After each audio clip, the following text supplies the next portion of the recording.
ಮೈನಾ ಅಂದರೆ ನನ್ನ ಪ್ರಕಾರ ಧೈರ್ಯ ತುಂಬಿರೋಳು, ಸಾಹಸಕ್ಕೆ ಹಿಂದೆ ಮುಂದೆ ನೋಡೋದೇ ಇಲ್ಲ, ನುಗ್ತಿರ್ತಾಳೆ, ಆಂಜನೇಯನ ಭಕ್ತಳು, ಸಿಹಿ ಇರಲಿ ಕಹಿ ಇರಲಿ ಯಾವತ್ತೂ ಕುಗ್ಗಲ್ಲ ಈ ಮೈನಾ.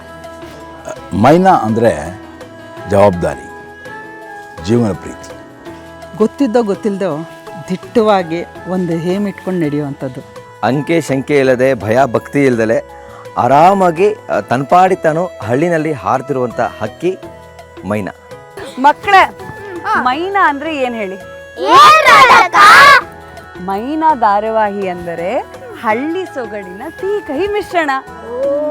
ಮೈನಾ ಧಾರಾವಾಹಿಯಲ್ಲಿ ಅಪ್ಪ ಅಮ್ಮನ ಪ್ರೀತಿ ಕಾಣುತ್ತೆ, ಅಕ್ಕ ತಂಗಿಯ ಬಾಂಧವ್ಯ ಕಾಣುತ್ತೆ, ಅಣ್ಣ ತಂಗಿಯ ಜಗಳ ಕಾಣುತ್ತೆ, ಈ ಚಿಳ್ಳೆ ಪಿಳ್ಳೆಗಳ ತರಲೆ ತುಂಟಾಟಿಕೆಗಳು ಕಾಣುತ್ತೆ. ನೀವೆಲ್ಲರೂ ಮೈನಾ ಧಾರಾವಾಹಿನ ನೋಡಿ. ಹೊಸ ಧಾರಾವಾಹಿ ಮೈನಾ ಫೆಬ್ರವರಿ 19ರಿಂದ ರಾತ್ರಿ 9 ಗಂಟೆಗೆ.